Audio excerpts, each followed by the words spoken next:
وعلیکم السلام ورحمت الله وبرکاته. یو ورور مظهري فراهي په نامه پوښتنه کړې ده چې نکیر و منکر چې کومه پوښتنې په قبر کې کوي دا به په کومه ژبه باندې وي. نو محترم وروره علامه بلقیني علم الدین البلقیني شافعي رحمه الله په خپله فتاوا کې داسې لیکلي دي چې پوښتنه به په قبر کې د مړي نه څه کېږي دا به په سوریاني ژبه باندې کېږي.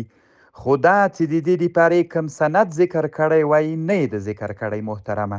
دا یو. علامه ابن الحجر رحمه الله په یو کتاب جوړ کړی د یو څو سوالونه پکې دي. یو سوال همدغه د ابن حجر نه سوی رحمه الله. نو هغه وایي چې ظاهر د حدیث نه داسې معلومیږي چې پوښتنه به په عربي وي، ځکه هغه حدیث چې سوال د نکیر منکر کې راغلی ده نو لږ ظاهر د حدیث نه ابن حجر وایي استدلال داسې کیږي چې انه بالعربي به وي. اما سره له دې د دې احتمال هم لري. علامه جلال الدین سیوطي رحمه الله شرح صدور کې لیکي وای سره له دې د دې احتمال هم شته چې هر سړی دی په همغه خپله ژبه باندې له هر چا نه به هغه ملکه په خپله ژبه پوښتنه کوي چې د چا کومه ژبه وه په همغه ژبه به پوښتنه تیر نه کوي. الله پاک د روغ جوړ لره وروره کامیاب اوسه.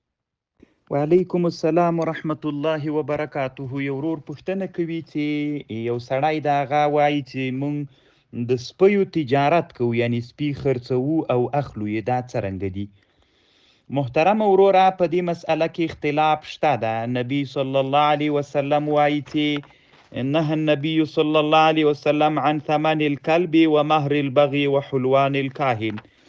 خو د موږ د احنافو مذهب یو د امام اوزاعي او د امام شافعي او د امام احمد ابن حنبل مذهب ده. هغوی وایي چې د سپیو بیع ناروا ده. د موږ د احنافو مذهب دا ده کم سپي چې منتفع به وي، لکه د ښکار سپی، د حراستو د پیرداري سپی، تعلیمي سپی، دا منتفع به دي. نو کوم سپی چې منتفع به وي نو د هغې بیعه هم جایزه ده. دا د موږ د احنافو مذهب ده وروره. وقال أصحاب الرأي بيع الكلب جائز وذلك لأنه أبطل عليه منفعته وشبهوه بأم الولد. علي قاري رحمه الله النهي محمول عندنا على ما كان في زمنه صلى الله عليه وسلم حين أمر بقتله وكان الانتفاع به يومئذ محرم.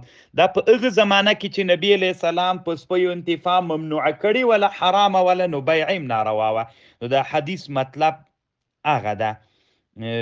ثم رخص في الانتفاع به، بیا وروسته انتفاع پې باندې حلاله سوي، حتی روى انه قضى في كلب صيد قتله رجل ب40 درهما وقضى في كلب ماشية بكبش. نو خلیل احمد سهارنپوري رحمه الله بذل المجهود کې بحث کړی. نو لنډی دا وروره د سپیو چې ښکاري تعلیمي سپیان وي د هغې بیعه جواز لري، روا ده. الله دې جوړ لره. وعلیکم سلام. یو ورور پوښتنه کړې چې سیګرټ مکرو تحریمي دي که تنزیهي دي؟ محترمه اوس زمانه کې علما په دې باندې بحث کوي چې ضرر یې د صحت له لحاظه ډیر ده، یعنی طب علما یې صحت ته بیخي ډیر مضر بلي، نو علما وایي چې مکرو تحریمي ده. وعلیکم السلام ورحمت الله وبرکاته. یو ورور پوښتنه کوي چې د جومات غټه فرش وي نو د دې یو طرف مردار سوی وي نو هغه داسې راواړه وي، په دا بل طرف باندې چې مونځ کوي څنګه ده؟ نو یعنی مطلب دا د محترمه چې په دا بله خوا یې راواړوي څه مطلب دی دا؟ یعنی د قالینې په بله څنډه باندې مونځ کوي، که په بله څنډه یې مونځ کوي بیا خو پروا نه کوي، صحیح ده.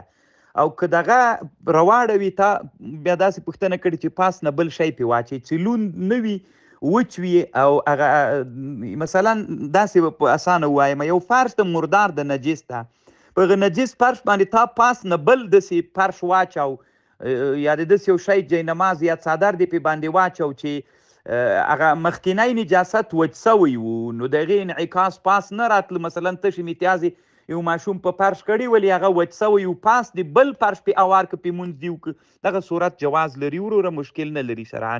الله دې جوړ لره کامیاب اوسه. علیکم سلام. یو ورور پوښتنه کړې، نو زه نه پوهېږم چې دې پوښتنه کې اوس د تا څه مطلب ده او څه ګټه درته کوي چې تا حماسي په ځان باندې کېښودلی ده. پلار در باندې کېښودلی که خپله دې کېښودلی ده ولې دې کېښودلی ده نو خو بس کېښودلی مې د وروره خوند یې راکړی ده ځتي نو نه پلار راباندې کېښودلی ده خپله دغه نسبت خوند راکړی ده او کېښودلی مې د وروره تاسې مستدرکو پوښتنه ته روزه کې مې هم کړې وله بیا جواب نه شول اوس بیا کوم دا اوس نو څه پوښتنه ده وروره علمي پوښتنې دلته وکړئ تاسې وعلیکم سلام یار محمد کوچي په نامه یو ورور پوښتنه کوي دی وایي چې مثلا یو دکاندار ته یو سړی راغی یو شی په 200 خرڅوي نو هغه باندې خرڅ که په 200 خو 100 روپۍ ورته حد کړلې کم یې کړلې مثلا په 180 باندې ور باندې خرڅ که بل سړی راغی نو هغه ته یې ویلې چې د ما دې په الله قسم وي چې دا شی ما په 200 روپۍ باندې خرڅ کړی ده نو دا څنګه ده نو محترمه وروره نو اصل عقد خو په 200 روپۍ باندې کړی اگر چې موږ په کتابونو کې داسې لیکي وایي که حد کموالی راغی دا تر اصل عقد پورې هغه کیږي یعنی که بالفرض د عقد فسخه کېده نو 200 روپۍ به ورکوي که 180 به ورکوي 180 به ورکوي دا یعنی گویا کې عقد چې سا وایي دا هغه عقد په هغه روپۍ باندې سوی ده څه ورته وایي په 180 باندې سوی نو چې دی قسم کوي چې قسم د ما په 200 باندې خرڅ کړی ده نو اصلي عقد چې هغه تمام سوی عقد ده نو هغه خو په 200 باندې نه ده سوی 180 باندې سوی ده بیا هم د ده ترنې ته تړاو لري که د ده مقصد دا وي چې اصلي عقد خو مې په هغه باندې کړی دا حد خو مې هغه ته د ملګرتیا د وجې نه کړی بیا هم پروا نه کوي وروره